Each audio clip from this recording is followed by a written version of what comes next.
상계 주당 속에 쇼는 장주보도 당는 겨 다게 진 속에 배소는 돌아벤지 상계 로바라죠 상계 주당 속에 쇼는 장주보도 당는 겨 소지 다게 진 속에 배소 돌아벤지 상계 로바라죠 상계 주당 속에 쇼는 장주보도 당는 겨 소지 다게 진 속에 배소 Dola penche sangyen to bara shung kanki tuzi nye sone tawa tangche bambe shir dambe shene den sama kodam de la shazi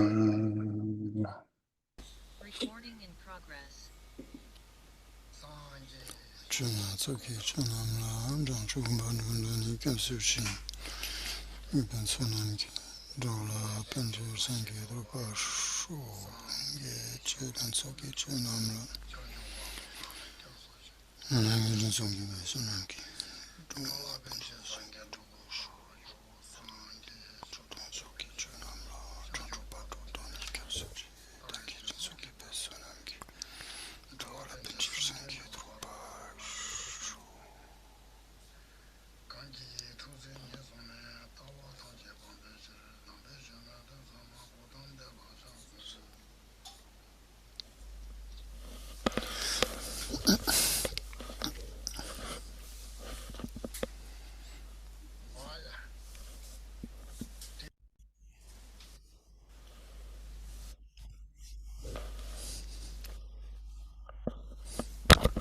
Est-ce que vous entendez bien? C'est bon sur le canal français? J'espère que le son est assez fort ce coup-ci.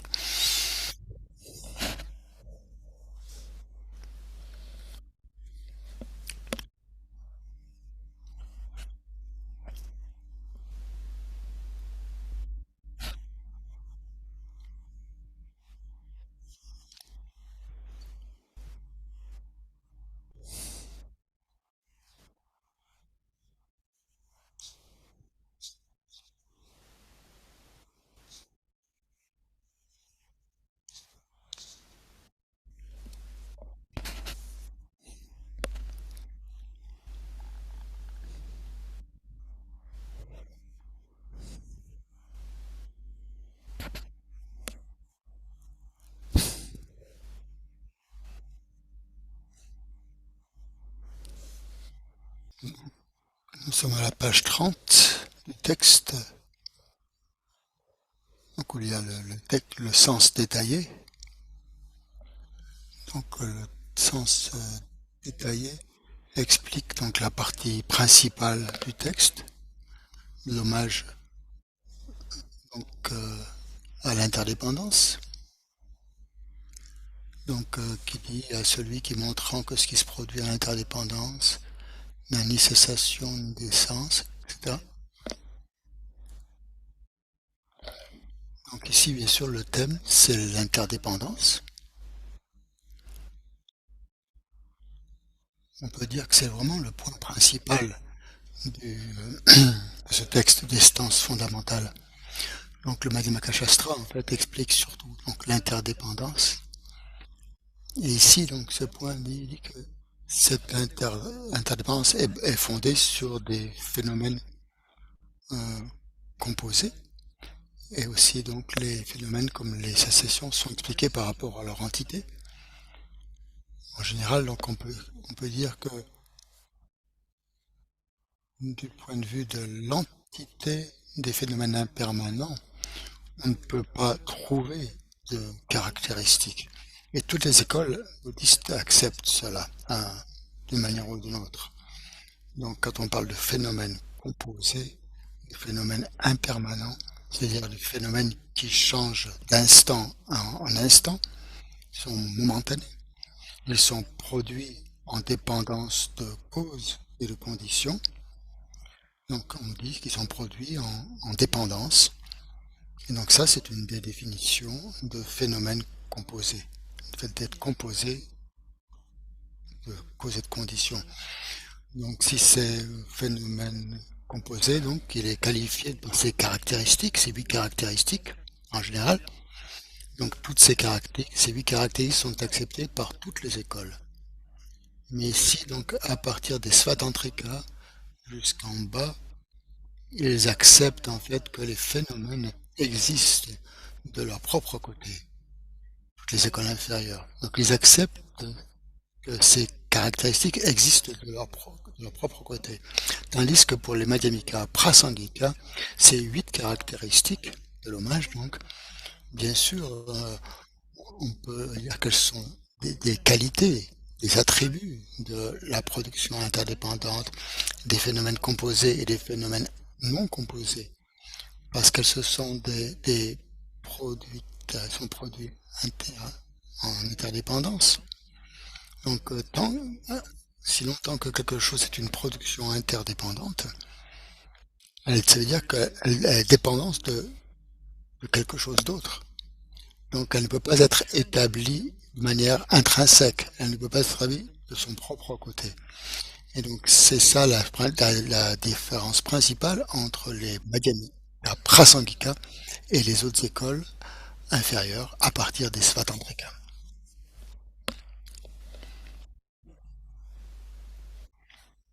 Donc, dans le tibétain, Kangyunji Wagnon,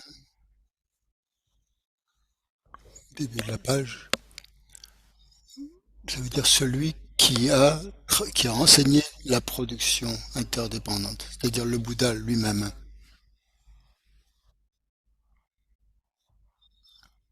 Donc ces 8 attributs donc font référence donc à des caractéristiques, des objets fonctionnants, des choses réelles qui fonctionnent.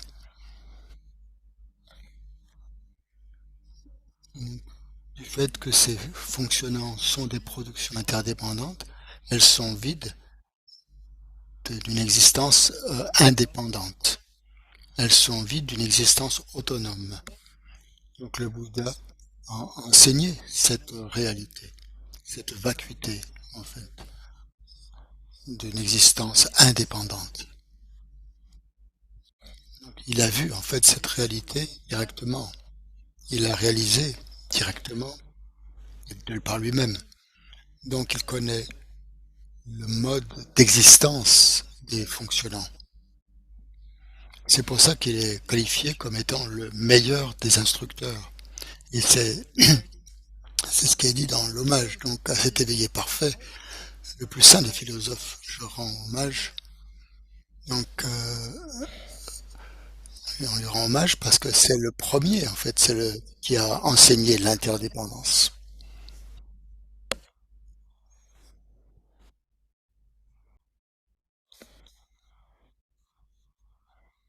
Donc il y a 8 caractéristiques qui qualifient les choses fonctionnantes en général.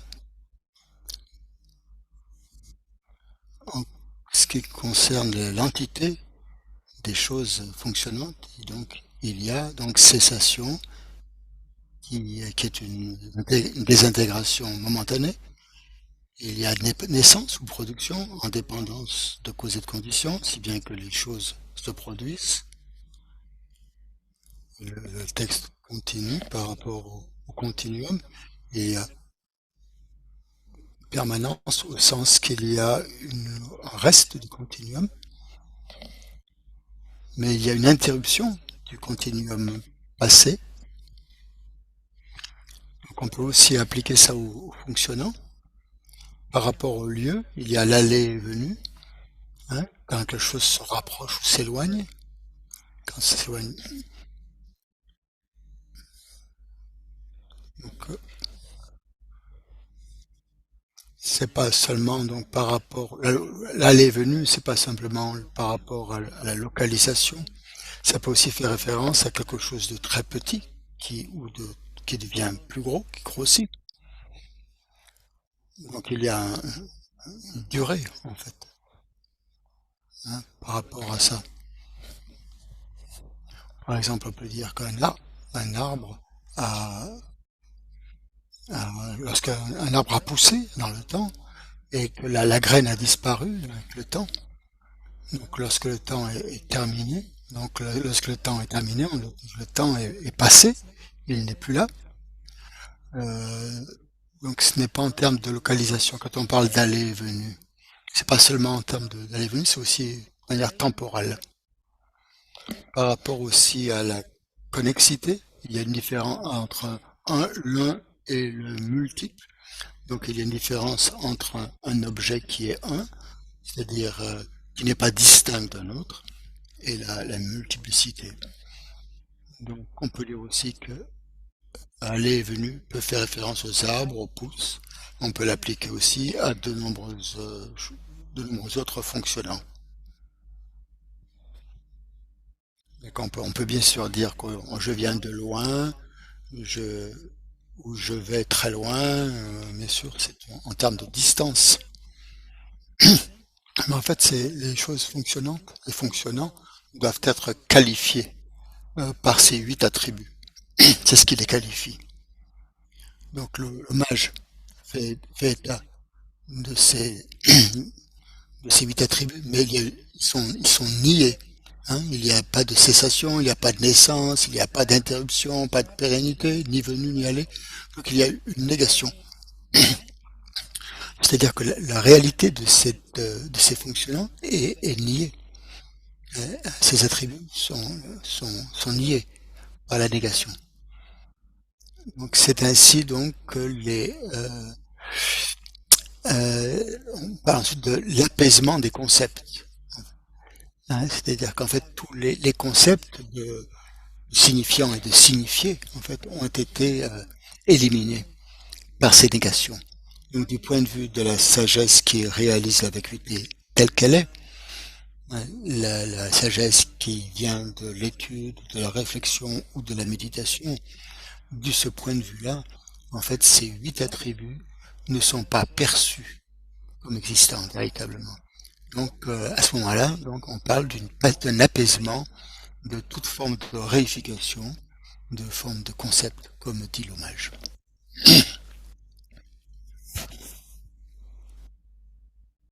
Le point principal ici, c'est que ces 8 attributs doivent être complets dans les choses fonctionnantes.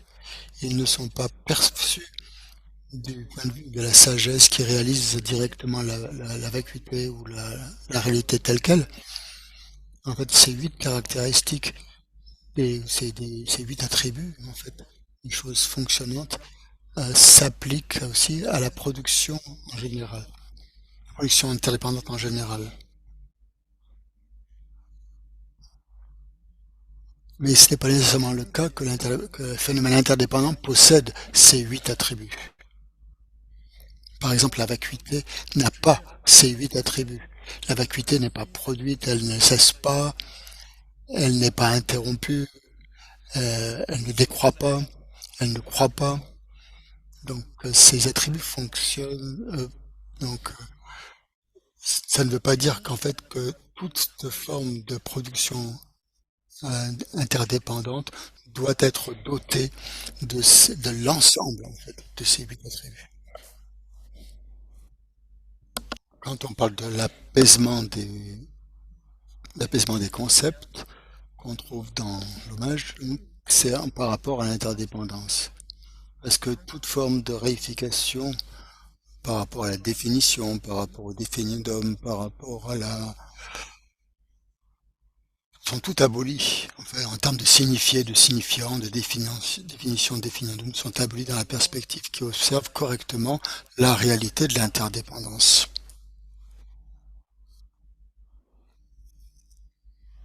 Donc c'est ce que dit le texte.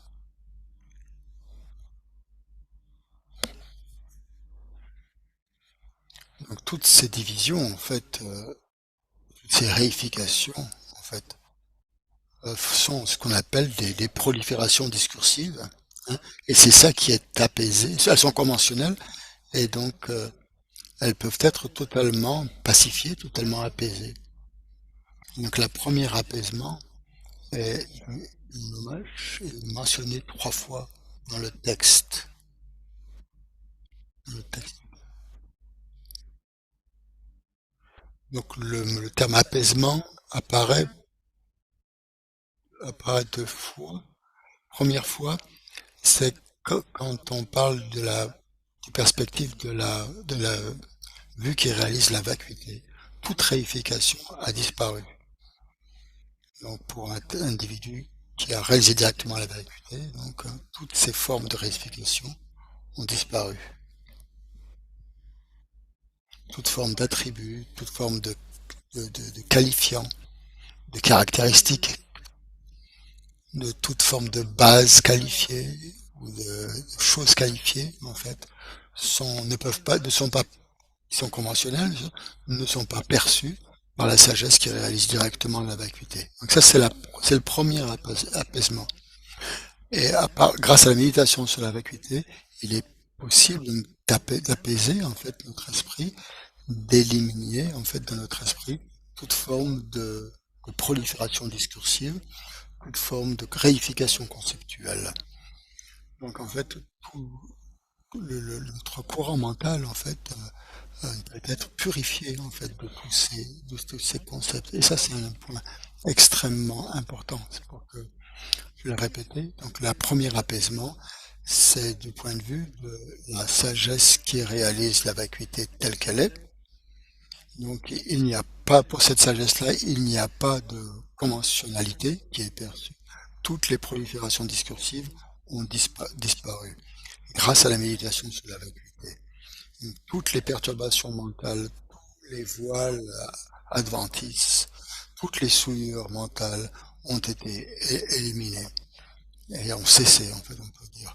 Et donc, on réalise ainsi le Dharmakaya. Donc ça, c'est le véritable apaisement, le premier, en fait, l'apaisement de toutes les proliférations discursives.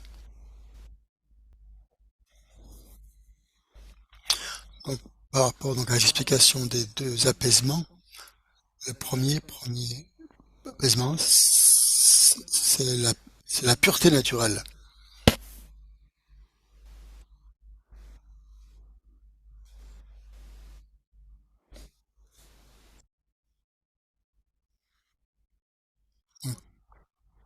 Dans la section qui enseigne l'interdépendance, l'auspicieuse paix libre de réification, Sassante dit, je me demande s'il faut poser la paix qui renvoie à la pacification des réifications comme étant la pureté naturelle et libre le deuxième, en fait, la deuxième paix, comme étant la pureté adventice, la pureté des voiles adventices.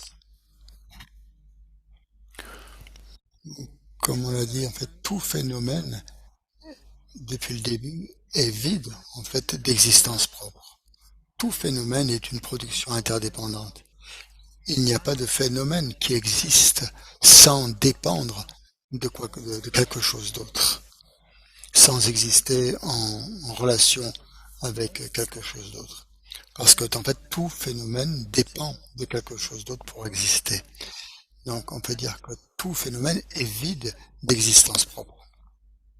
Donc, c'est ce qu'on appelle la pureté naturelle. Que chaque phénomène est pur, primordialement pur, en fait, de toute forme d'existence intrinsèque. Ça, c'est la première paix, pacification, c'est le premier apaisement. Et ça englobe, en fait, tous les phénomènes. Les vérités conventionnelles, les vérités ultimes, toutes ces vérités, en fait, tous ces phénomènes sont naturellement purs depuis l'origine. Et grâce à la méditation sur la vacuité, sur l'absence d'existence propre, on peut réaliser donc cette pureté, hein, ce qu'on appelle ici la pureté adventiste. Donc toutes les obstructions, tous les empêchements, les voiles, les deux voiles, le voile émotionnel et le voile cognitif, peuvent être éliminés pour toujours. Et ça, donc ça, c'est le deuxième apaisement, ou la deuxième paix. C'est-à-dire que, en fait, l'état naturel de notre esprit, c'est d'être libre, en fait, de ça, de ces, voilà. Donc, il y en a une, c'est la pureté. Le premier paix, c'est la pureté naturelle, et le deuxième, c'est la pureté adventice. C'est ça qui les distingue. Et donc, il y a une citation du grand commentaire, l'océan de raisonnement de la Kappa. Il dit que puisque dans un tel état libre de l'engagement de l'esprit et des facteurs mentaux, ayant écarté toute convention en termes de cognition et de connaissable, par l'absence de mouvement discursif, on est séparé des tourments que sont la naissance, la vieillesse, la maladie et la mort. C'est donc la paix.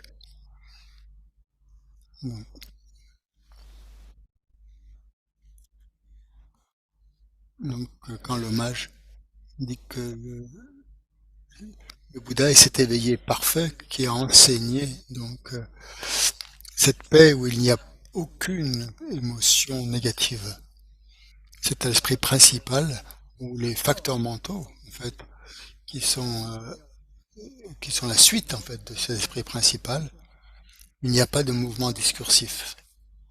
Et en dépendance de cette méditation sur la vacuité, en fait, on est séparé de tourments, qui sont la naissance, la vieillesse, la maladie et la mort. Donc ici, il n'y a pas de distinction entre la connaissance et l'objet de la connaissance. C'est une réalisation directe de la vacuité. Il y a une non-dualité entre sujet et objet. On ne peut pas faire une distinction des points de vue de cette perspective entre un sujet et un objet. On ne peut pas faire des distinctions entre l'esprit qui réalise et l'objet qui a réalisé. Quand on est dans cette expérience. Donc, grâce à cette réalisation, donc, il est possible donc d'être complètement libéré du samsara. Donc, si on élimine toutes les émotions négatives, tous les voiles karmiques, les voiles cognitifs, les voiles émotionnels, on est, on est libéré de tous ces tourments, qui sont la naissance, la vieillesse, la maladie et la mort. Et c'est ce que Matsongkhapa dit, c'est la paix.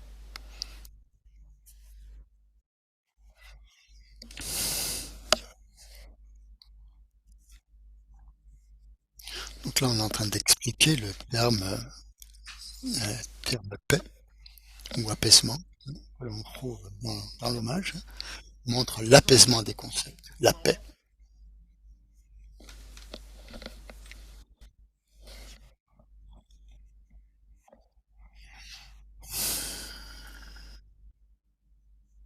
Donc, bien qu'en général aucun phénomène conventionnel ne soit établi dans la perspective qui observe l'incité, ici, le sens principal de ce qu'applique le texte est que même si les tourments de la naissance, de la vieillesse, de la maladie, de la mort, etc., sont en général vides d'existence propre, sur cette base, donc, il y a la paix de la pureté adventiste, où sont pacifiées la naissance, la vieillesse, la maladie et la mort, du fait que leurs causes et conditions ne sont plus réunies par la force de la production d'antidotes.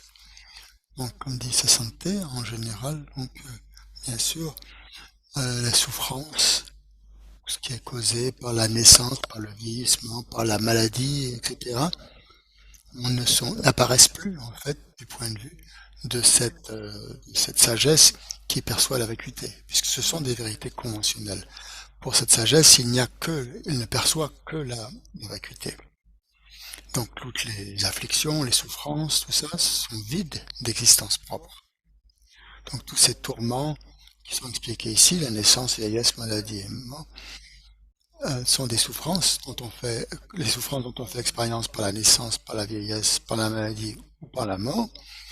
En fait, donc ces souffrances ne sont pas établies de leur propre côté, n'existent pas de manière, n'ont pas d'existence propre. Elles peuvent être éliminées par des antidotes. Et l'antidote, donc, c'est la sagesse qui vient de l'étude, de la réflexion et de la méditation sur la vacuité. Donc ça, c'est ça les antidotes. Donc la sagesse est l'antidote principal au samsara. Donc c'est donc le samsara, par sa nature, n'est que souffrance. En fait, on souffre de la naissance, on souffre de la vieillesse, on souffre de la maladie, on souffre de la mort, et il y a bien d'autres souffrances. Non, samsara. On n'arrive pas à accomplir nos vues, nos desseins. Donc en fait, tous nos objectifs. Donc en fait, toutes ces souffrances, en fait, font partie du samsara. Et elles ont des antidotes, on peut les éliminer. Et leur antidote, c'est la sagesse qui réalise la vacuité. Et l'antidote, c'est donc d'étudier, de réfléchir et de méditer sur la vacuité. Donc là, on peut voir vraiment l'importance de l'étude, de la réflexion et de la méditation et de la réalisation de la vacuité.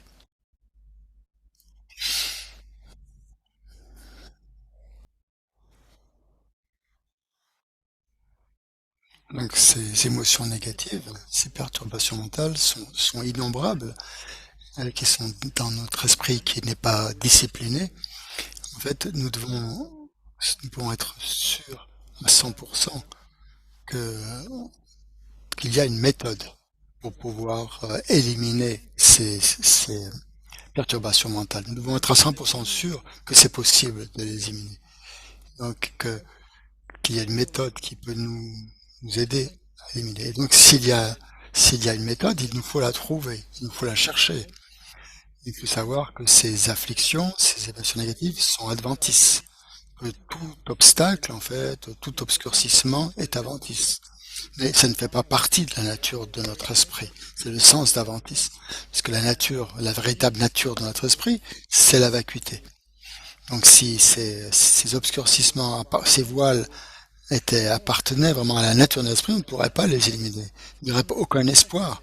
On ne pourrait pas échapper à la souffrance. Et en fait, ces afflictions, ces perturbations mentales, ces souillures, en fait, sont complètement adventistes, n'appartiennent pas à la nature, à la véritable nature de notre esprit. Donc, on peut trouver un antidote. Et grâce à cet antidote, donc, ces émotions négatives peuvent être éliminées de notre esprit. Notre esprit peut en être purifié.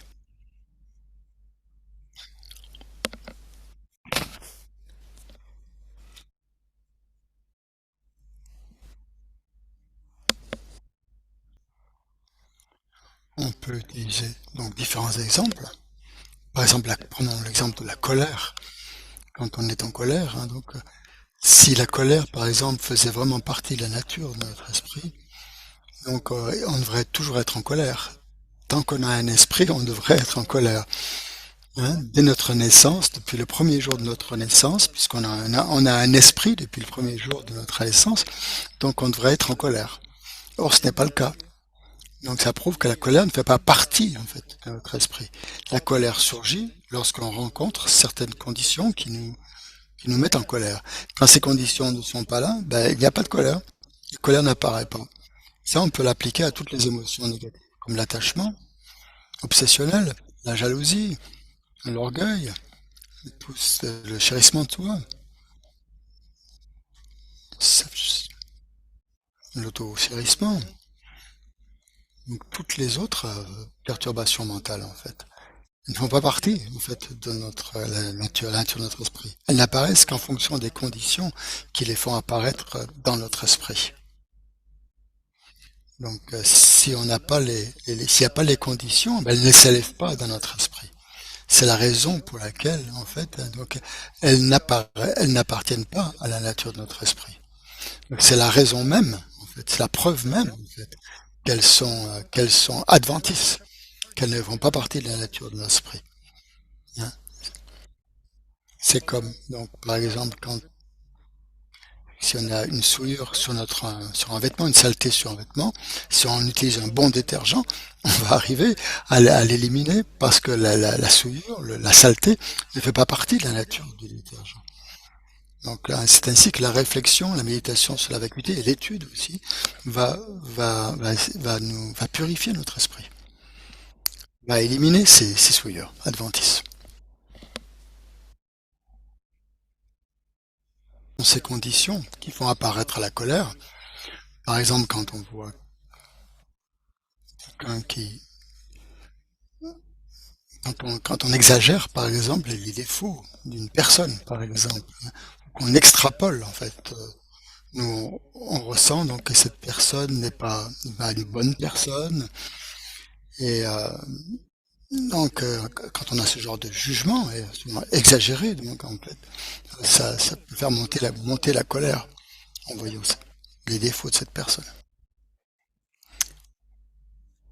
les défauts que l'on exagère, donc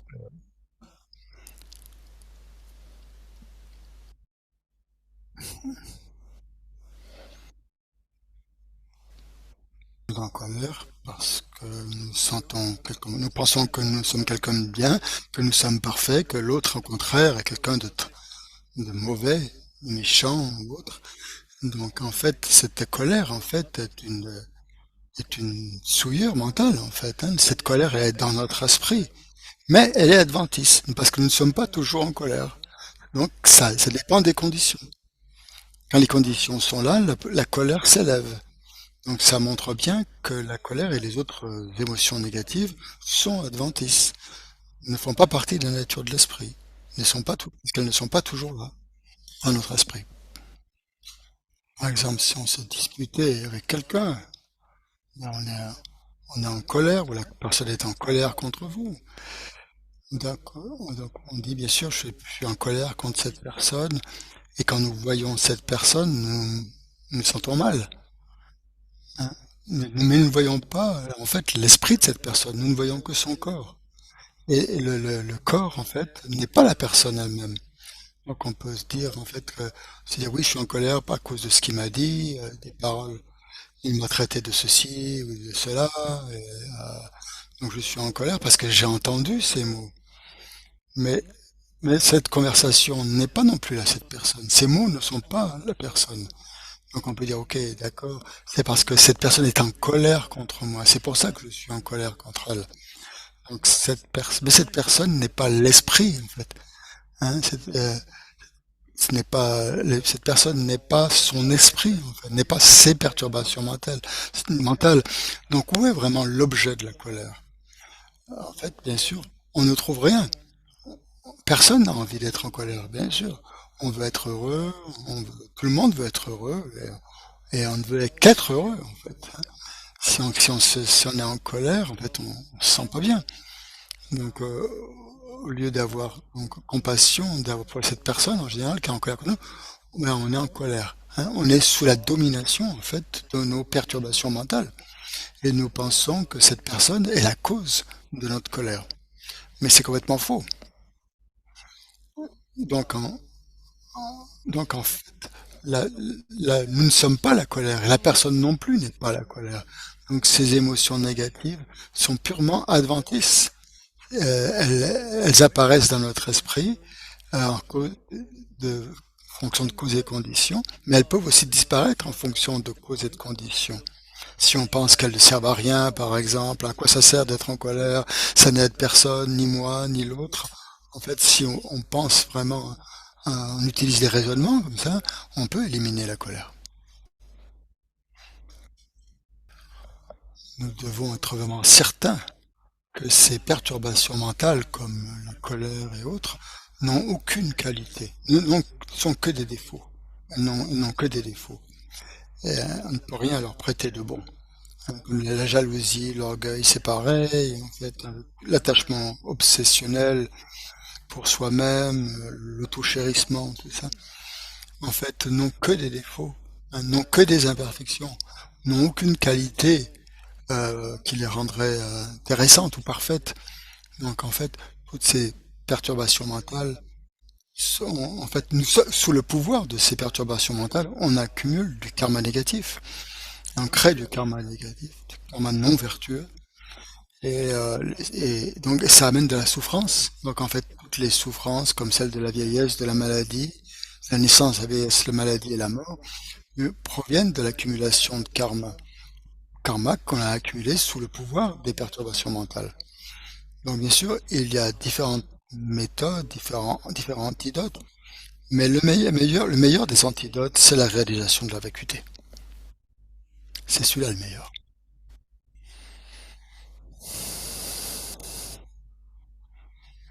Donc le texte continue. Si on reprend le texte, donc, bien qu'en général aucun phénomène de connaissance soit établi, il y a la paix de la pureté adventiste, où sont pacifiées la naissance, la vieillesse, la maladie et la mort, du fait que leurs causes et conditions ne sont plus réunies par la force de la production d'antidotes, ou encore que la destruction par des antidotes de leurs causes et conditions fait que la naissance, la vieillesse, la maladie et la mort sont détruites par la force des antidotes.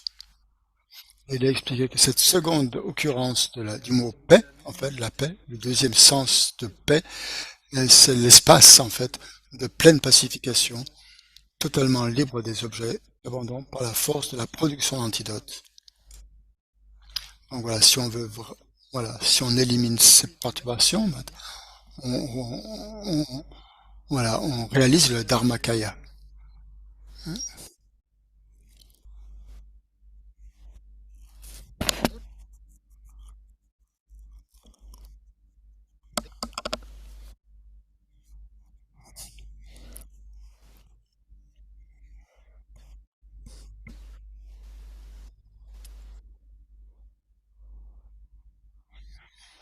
Ensuite, le texte dit, euh,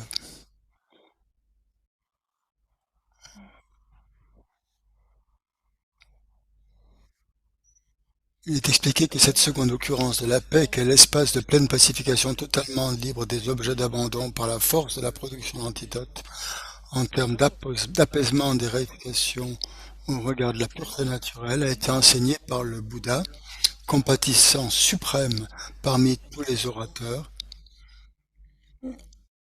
Donc seul le Bouddha a accompli donc cela d'après sa propre expérience.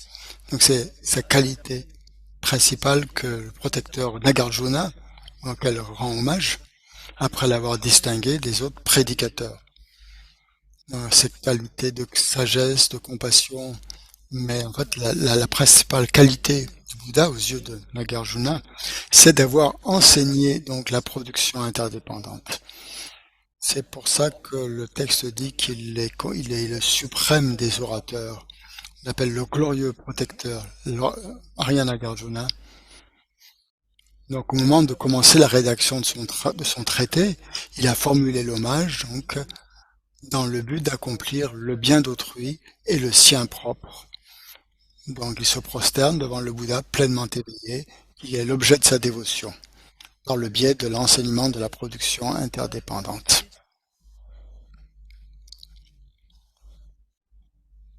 Donc si nous voulons vraiment accomplir notre objectif, nous devons étudier, mais réfléchir et méditer sur la vacuité.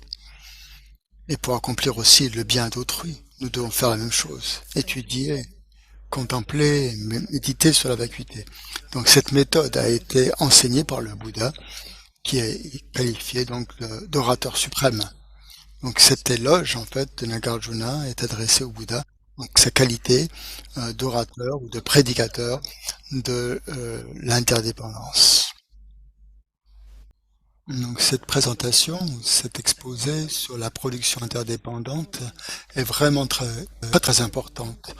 Et donc nous avons besoin de l'étudier, de réfléchir là-dessus. Puisque le Bouddha l'a enseigné de différentes manières, grâce aux quatre nobles vérités, aux 12 liens de la production interdépendante, tout ça. Tous ces enseignements sont absolument merveilleux. Et ils sont cruciaux, on pourrait dire.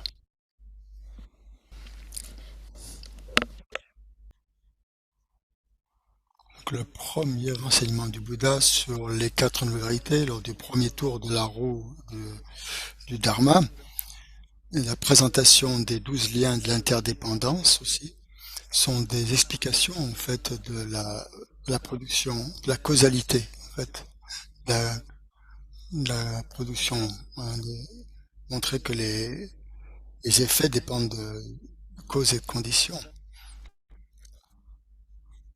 Donc c'est la première chose que nous devons étudier, sur laquelle nous devons réfléchir, méditer sur cet enseignement-là. Et utiliser la première méthode à utiliser, qui a été première méthode, première façon d'enseigner la production interdépendante. Par exemple, si on veut être heureux, il nous faut créer les causes pour cela. Si on veut tel effet, il nous faut en créer les causes. C'est vraiment quelque chose sur lequel il faut réfléchir profondément. Hein. Si on veut être heureux, ben, il faut faire des efforts pour nous amener du bonheur. Hein. C'est donc le premier sens de la causalité, en fait, hein. La loi de causalité. Et c'est aussi un premier point, un premier pas vers l'enseignement du Bouddha.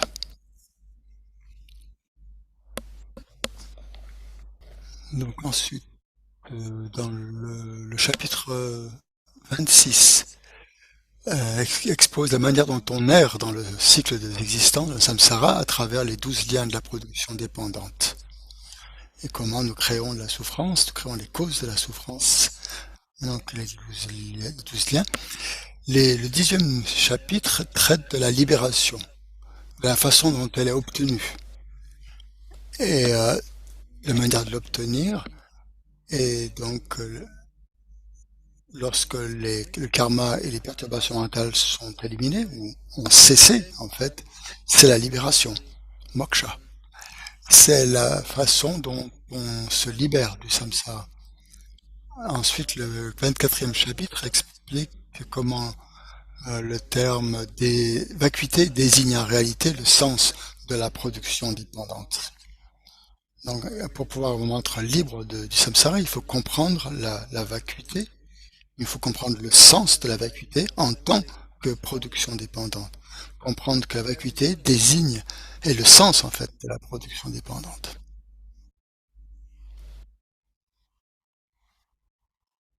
Donc, le chapitre 24 explique que si l'on veut vraiment comprendre le sens de la vacuité, en fait, cette vacuité, donc ça, il faut comprendre la production interdépendante. Cette compréhension sera extrêmement puissante. Et si nous comprenons vraiment la production interdépendante, pour comprendre vraiment la production indépendante, nous devons aussi comprendre que la vacuité est le sens de la production interdépendante. Donc l'un est l'essence de l'autre et vice-versa, hein, parce qu'ils ont en fait le même sens.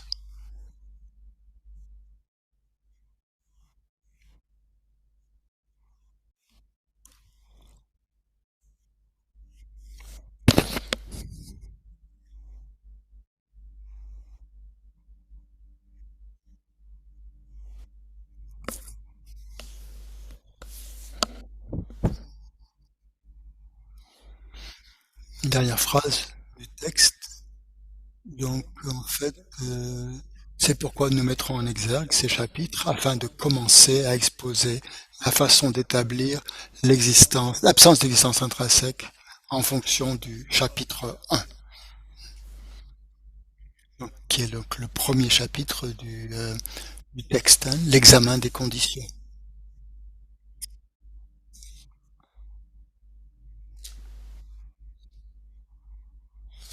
On passe à la page suivante, page 32 du texte tibétain, 18 dans le texte français. Exposé des 12 liens de la production dépendante.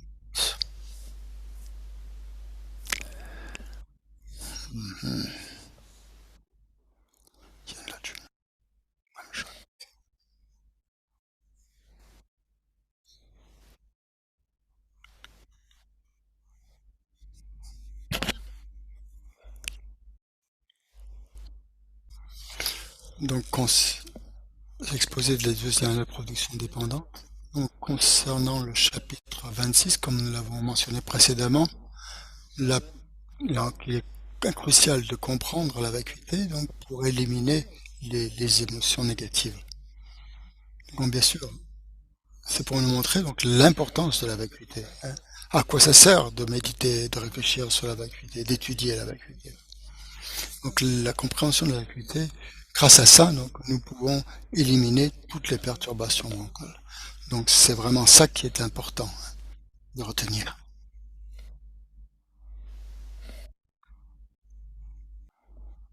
Donc la première strophe de cet chapitre, hein, voilà. Enveloppé par l'ignorance, on effectue trois actions qui donnent la renaissance et ses variées destinations. Donc, c'est la première explication de, de la façon dont on erre, en fait, dont on renaît sans cesse dans le samsara. On va trouver la même explication dans le sutra de la production interdépendante ou sur le sutra en herbe. Donc, il est dit, en fait, ceci se produit parce que cela a été produit. Donc, on montre l'ignorance est la condition donc qui nous fait accumuler du karma. Et à cause du karma, on va prendre sans cesse renaissance dans le samsara. Et ensuite, à cause de la soif, il va y avoir donc la saisie. À cause de la saisie, il va y avoir le devenir.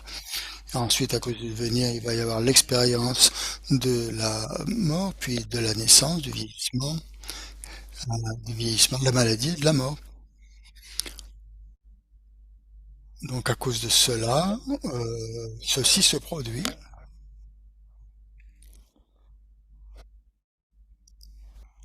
Donc, le titre du sutra, je crois, c'est le sutra du riz en herbe, quelque chose comme ça, le sutra de la production interdépendante.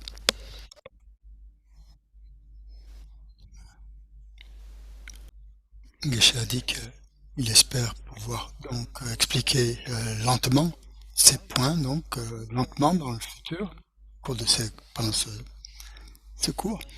Donc le texte dit qu'est-ce que c'est que l'ignorance? Donc il dit que cette ignorance c'est ce qui voile la vision du mode d'être des choses, l'œil qui perçoit la réalité, en fait. Donc, est-ce que nous ne connaissons pas la véritable nature des choses, la nature de la réalité, le mode d'être des choses? Donc, cette ignorance, c'est ça qui voile, en fait, la vision de ce que nous sommes, de qui nous sommes, nos agrégats, nous-mêmes, ce qui montre que nous ne comprenons pas, en fait, nous ne comprenons pas la façon dont les choses existent vraiment. La nature de toute chose, en fait, c'est la vacuité, c'est le vide d'existence en soi. Le vide d'exister sans dépendre de quelque chose d'autre. Hein. C'est le fait de croire que les choses existent par leur propre pouvoir. Euh, mais en fait, tout est vide d'existence. Mais nous saisissons, nous adhérons à la vérité des agrégats, ce qui nous appartient à nous. C'est comme si ça existait de manière intrinsèque, de manière avec une nature propre, comme si ça existait en soi. Donc, on parle ainsi donc du soi de la personne, de la saisie du soi des personnes, de la saisie du soi des phénomènes. Donc, on considère, on appréhende la soi, on croit à l'existence indépendante de la personne, comme si elle existait vraiment, et on pense qu'en fait, on saisit à tout ce qu'on pense que ce moi possède, comme si ça existait intrinsèquement. Donc, on saisit les choses comme si elles ne dépendaient pas d'autre chose, hein, comme si elles n'avaient aucune relation avec autre chose. Elle nous apparaît, ça nous apparaît comme si ça existait intrinsèquement, sans dépendre de quoi que ce soit.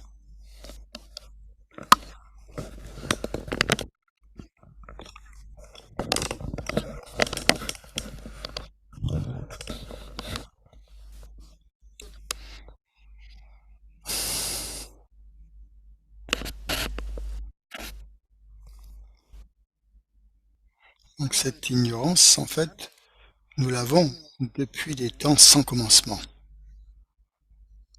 Elle est là dans notre esprit de toute origine, hein, depuis la nuit des temps. Donc en fait, nous n'avons pas, nous n'avons jamais réalisé la véritable nature des choses, des phénomènes. Hein. Cette ignorance obstrue en fait ou voile notre esprit. Donc aussi longtemps que euh, quand nous rencontrons quelqu'un, par exemple, nous croyons que cette personne existe telle qu'elle apparaît, telle qu'elle nous apparaît.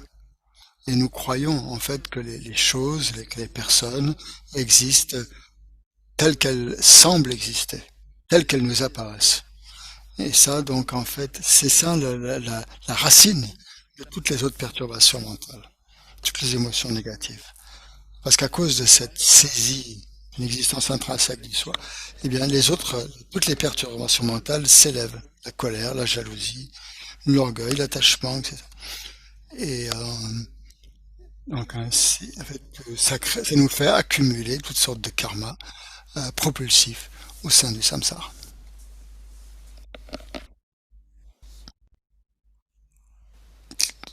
qui nous projettent dans le samsara.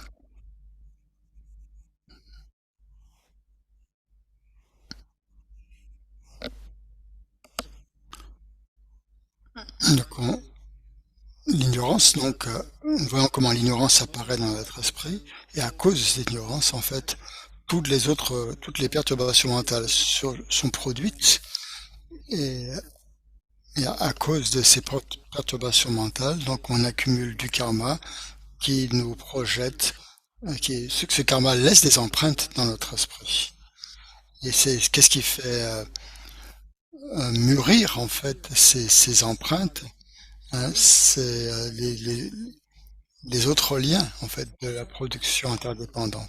Et le premier donc c'est l'appropriation, hein, ou la saisie. C'est le même lien en fait qui est le numéro 8 et le numéro 9 en fait, l'attachement et la saisie.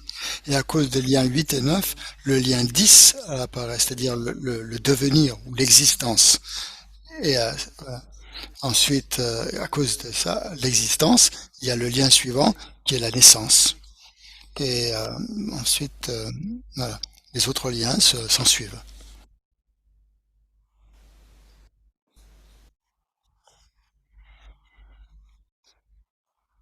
Donc cette ignorance voile la vision du mode d'être. Donc c'est le premier lien en fait. Et ça ensuite tous les autres liens s'en suivent jusqu'à l'existence. Donc selon l'ensemble des traités des écoles philosophiques bouddhistes, donc ces écoles bouddhistes ne soutiennent pas qu'il y a un Dieu créateur qui crée le samsara, hein, ou la paix du nirvana. Donc ils enseignent en fait les traités que le samsara provient d'un esprit non discipliné, tandis que le nirvana provient d'un esprit discipliné. Donc l'ignorance est désignée comme étant la racine qui engendre les émotions perturbatrices et la souffrance au sein de l'existence cyclique. Donc toute la tradition bouddhiste en fait réfute en fait l'idée d'un créateur universel, qui soit à l'origine du samsara. Parce qu'en fait le samsara vient en fait du karma. Nous prenons naissance, nous existons à cause du karma et des perturbations mentales. Et la paix, le nirvana, donc peut être obtenue par l'antidote. Grâce à cet antidote, on arrive à éliminer toutes les perturbations mentales. Donc, qui si bien on ne renaîtra plus dans le samsara. Donc, il n'y a pas de Dieu, il n'y a pas de Dieu créateur dans la tradition bouddhiste qui crée le samsara. Nous sommes les producteurs les créateurs de notre propre samsara et les créateurs de notre propre libération. Voilà, donc tout dépend des causes et des conditions. Si on crée les causes et conditions, voilà, on va avoir l'un ou l'autre. Et pour pouvoir pour pouvoir atteindre le nirvana, il faut éliminer les causes et les conditions. Il faut arrêter de créer les causes et les conditions qui créent le samsara.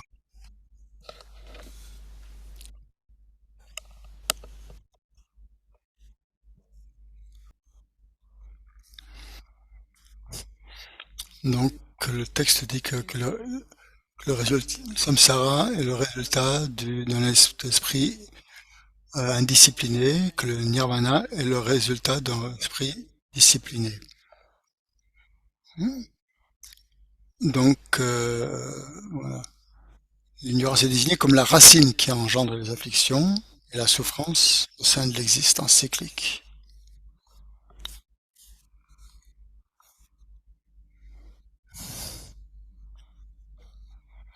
Donc, si nous arrivons à discipliner notre esprit, en fait, nous pouvons donc faire l'expérience du nirvana.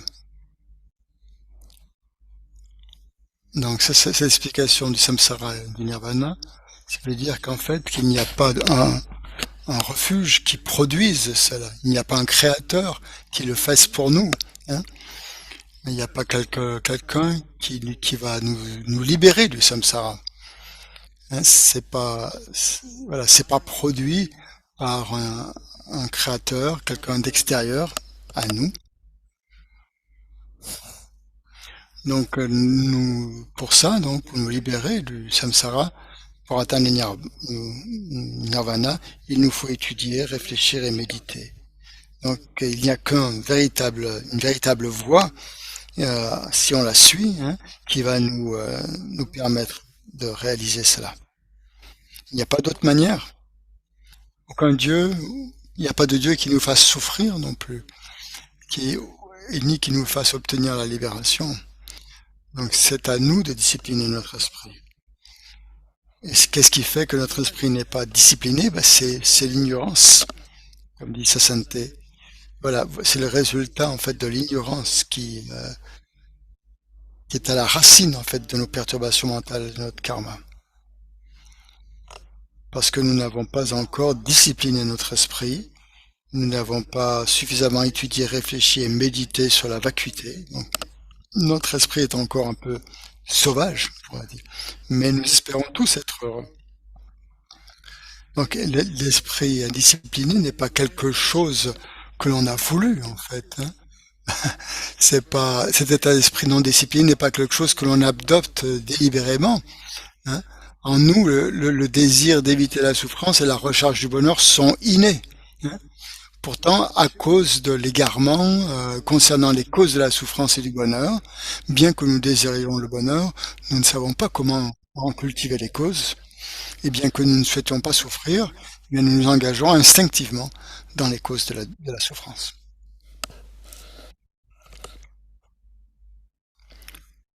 Donc nous voulons tous être heureux, nous souhaitons tous atteindre le bonheur et nous souhaitons tous éliminer la souffrance.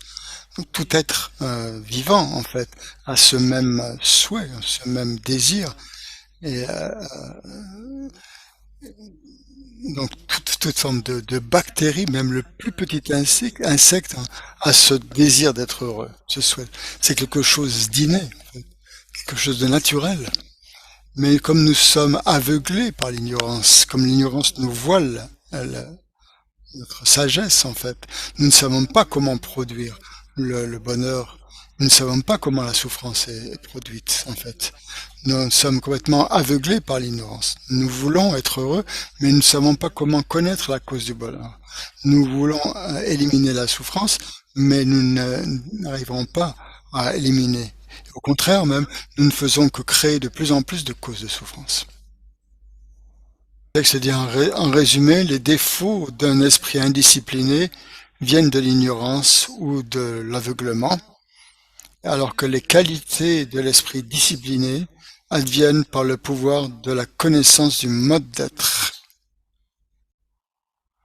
Donc nous devons comprendre comment les choses existent. Comment les choses existent par interdépendance. Nous devons comprendre cette interdépendance.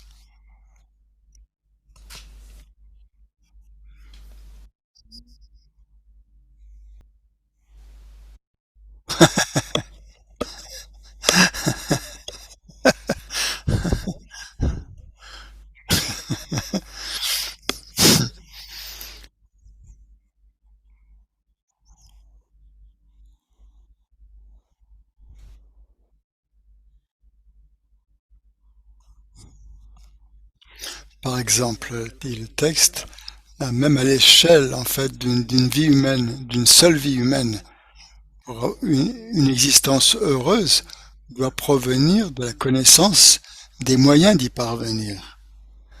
Donc si l'on tombe, si on ne sait pas, si on tombe sous le pouvoir de l'ignorance et de la confusion, eh bien on ne sait pas comment mener sa vie.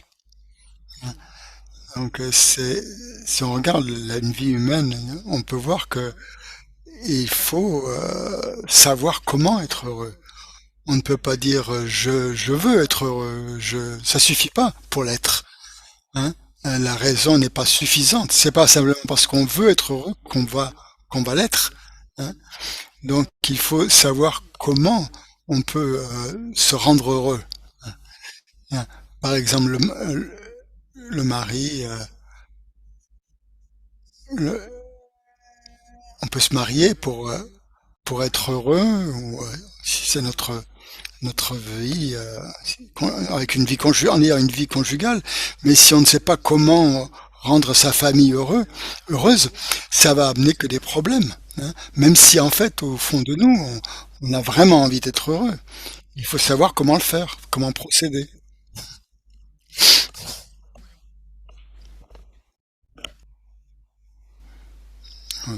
Guéchela disait tout à l'heure, si on ne sait pas comment rendre son conjoint heureux, ben ça ne marchera pas. Le mariage ne marchera pas.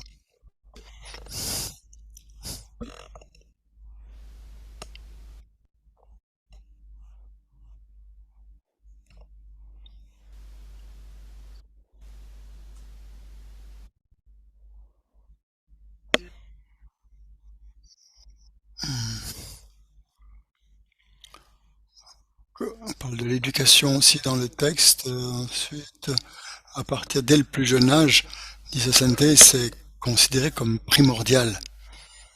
Donc ça, pour donc c'est normal. Donc on a envie que nos enfants soient heureux, qu'ils aient une bonne vie. C'est pour ça qu'on essaie de leur donner une bonne éducation. C'est notre un objectif. Si on n'a pas, si on n'atteint pas cet objectif, hein, si on n'a pas cet objectif, même si on apprend beaucoup, on en étudie beaucoup, ça ne va pas forcément dire qu'on va être heureux. C'est pas simplement d'accumuler de la connaissance qui va nous donner du bonheur. Hein, donc il y a quelque chose de crucial dans l'éducation dès le plus jeune âge est crucial, est plus primordial pour euh, pour être heureux. Il y a le terme ignorance recouvre de multiples aspects, dit le texte. Ensuite. Ouais, c'est ça. L'illettrisme, l'analphabétisme. Non, recours de-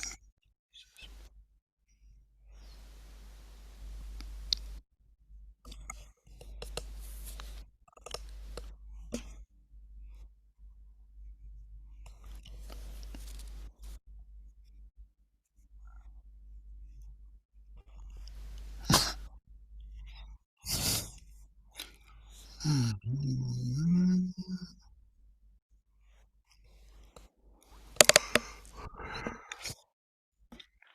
Donc il y a de nombreux types d'ignorance, en fait. L'ignorance a de nombreux aspects. Par exemple, le fait de connaître des langues ou de ne pas les connaître. Si on, voilà, si on connaît des langues, une personne qui est multilingue, en fait. Donc c'est pas très difficile, hein. Si on ne connaît pas une langue, ben, il suffit de l'apprendre. En fait, bien sûr, ça peut nous être, voilà, être un inconvénient dans certaines occasions, mais c'est pas vraiment très grave si on ne connaît pas une langue. Tandis que si on ne sait pas vraiment ce qu'il faut rejeter ou ce qu'il faut adopter comme pratique, en fait, ça c'est beaucoup plus problématique, hein, parce qu'il y a un grand danger, en fait, c'est un plus grand, beaucoup plus grand fléau, en fait, un plus grand inconvénient que le simple fait de ne pas connaître telle ou telle langue.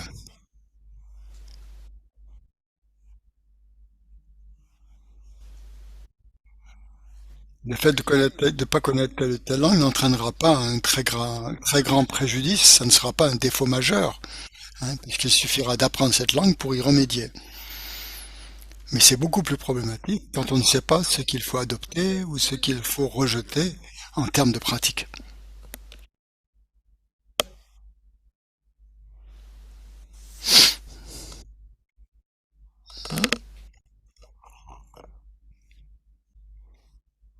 Il y a de nombreuses langues, comme ici par exemple, il y a espagnol, français, anglais, tibétain. Voilà. Donc, il y a donc ces langues occidentales sont très répandues dans le monde. Donc, si on ne connaît pas l'espagnol, le français, l'anglais, bah, ça va peut-être, on va peut-être avoir des inconvénients dans la vie. Donc, c'est bien de les connaître, ces langues, ça va nous servir. Mais si on ne les connaît pas, c'est pas non plus très très grave. Et en plus, ça demande pas beaucoup d'efforts pour éliminer cette ignorance de ne pas connaître telle ou telle langue. Il suffit pour l'éliminer, eh ben, il suffit d'apprendre. En fait, ça va, c'est pas très très compliqué en fait à faire. Tandis que pour savoir ce qu'il faut adopter ou ce qu'il faut rejeter en termes de pratique, c'est beaucoup plus compliqué. C'est pas si simple en fait de savoir ça. Hein. Cette ignorance de ce qu'il faut adopter ou rejeter en fait, est beaucoup plus préjudiciable en fait. Euh, et c'est beaucoup plus difficile à éliminer cette ignorance que d'autres formes d'ignorance.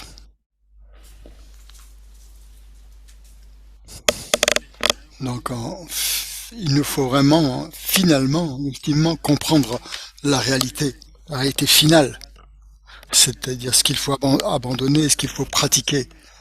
Hein. Donc, en fait, il y a de nombreux types d'ignorance, hein, comme on l'a dit.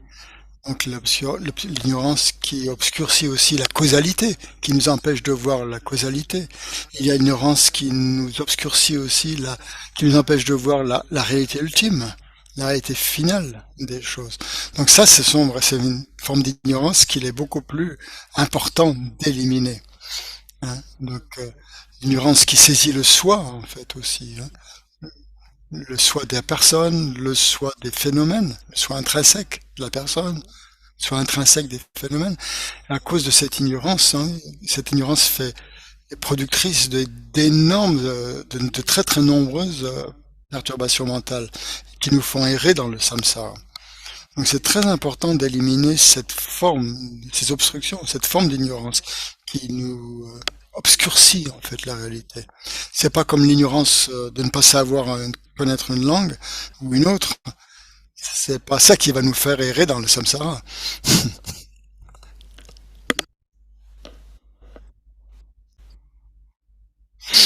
Donc c'est pour ça que le texte dit, puisque c'est un aveuglement qui opère à la racine de toutes les souffrances, elle doit être reconnue. Et donc c'est aussi donc l'ignorance principale qu'il est crucial de comprendre et d'éliminer. Puisqu'il s'agit d'une forme d'aveuglement, en fait, qui est à la racine de toutes les souffrances du samsara. C'est cette ignorance qu'il est crucial de comprendre et d'éliminer. On en est à la page 19, en haut de la page 19, dans le français, dans le texte français.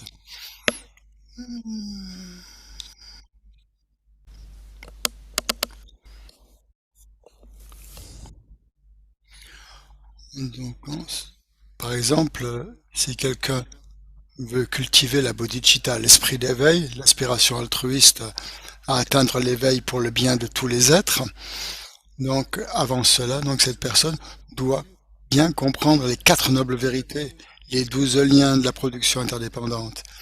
Et à partir de cela, donc cette personne peut vouloir obtenir l'esprit omniscient pour le bien de tous les êtres. Sinon, on ne comprend pas pourquoi pour les êtres, pourquoi on ne comprend pas vraiment quelle est la souffrance en fait des êtres, quelle souffrance ils font l'expérience. Donc si on comprend bien les 12 liens d'interdépendance, on va comprendre l'origine de la souffrance et comment l'éliminer. Et à ce moment-là, depuis vraiment du plus profond de notre cœur en fait, nous pourrons vouloir développer, cultiver la bodhicitta. Sinon, il n'y a pas de base, il n'y a pas de fondement. Si on ne comprend pas bien les quatre nobles vérités ou les 12 liens, en fait, en premier, notre bodhicitta ne sera pas stable. Elle ne sera pas de bonne qualité.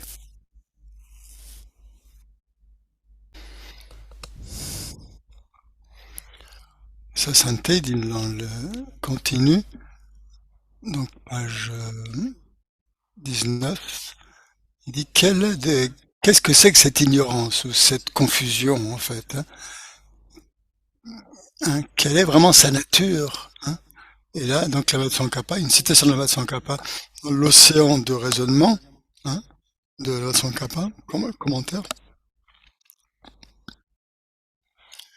comme l'ignorance n'est pas simplement l'absence de connaissance de la réalité, c'est pas simplement quelque chose d'autre qu'elle, c'est l'opposé direct de cette connaissance. C'est un fact, en ce sens qu'ayant observé la personne et les phénomènes, elle les saisit comme étant établis de par leurs propres caractéristiques. Donc c'était pas simplement c'est pas simplement le fait de ne pas connaître, mais de mal connaître. C'est le contraire en fait. Hein,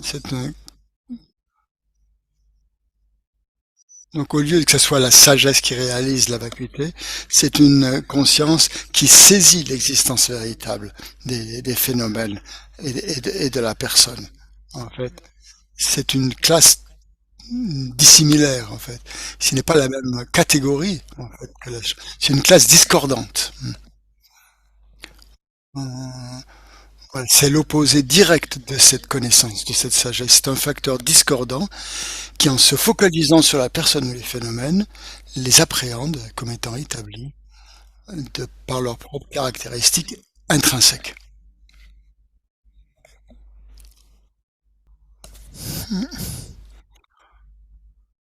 Donc, ça veut dire que l'ignorance n'est pas posée comme étant la simple absence de la connaissance, qui est elle-même l'opposé de l'ignorance,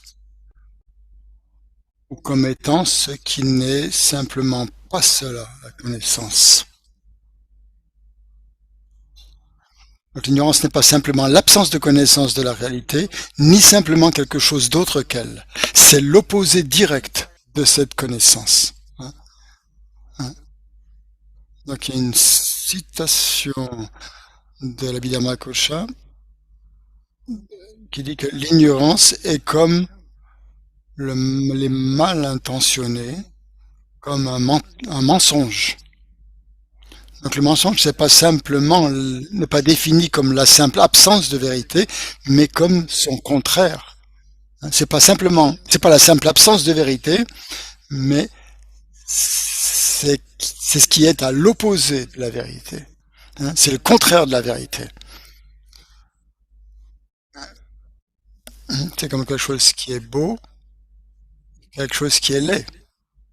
Donc laid, c'est pas simplement la simple absence de beauté, c'est l'opposé de la beauté. Donc c'est ça qu'il faut bien comprendre. Quand quelque chose est défini comme quand on parle de mensonge en fait, quelque chose qui est faux, parce que c'est l'opposé de la vérité. C'est à l'opposé de la vérité. Et donc l'ignorance, c'est la même chose. C'est à l'opposé de la connaissance. C'est pas une simple absence de connaissance. C'est à l'opposé de la connaissance. Mhm. C'est pas une simple absence de savoir, en fait. Mais c'est un facteur mental qui est l'antithèse, en fait, ou discordant, on dit en tibétain. Un facteur mental discordant ou l'antithèse de la sagesse primordiale. Tibétain, fin de la page 33. Et au début de la page 34. En France, c'est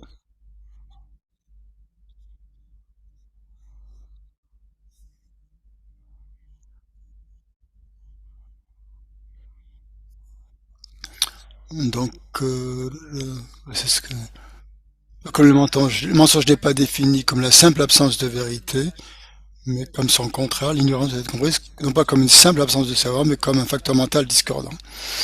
Ainsi, donc bien que le mode d'être réel des phénomènes soit la vacuité de nature propre, l'esprit, sous l'influence de l'illusion, les saisit comme existant, comme sous l'influence de l'ignorance, les saisit comme existant intrinsèquement. Donc la situation, en fait, le mode, voilà, le mode véritable d'être, le véritable mode d'être, tel qu'il est, donc, c'est l'absence d'existence véritable. Donc on n'avait pas, le mode effectif.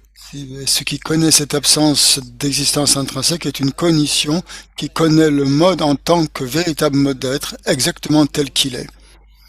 Ou encore une cognition qui connaît la réalité, une sagesse du mode qui connaît la factualité ou la réalité telle qu'elle.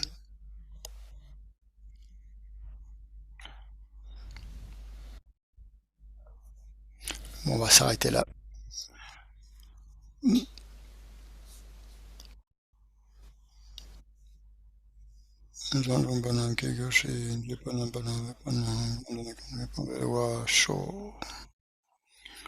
Kende tunaweza watanzinga tu sita bado tangio check. Merci Gachala.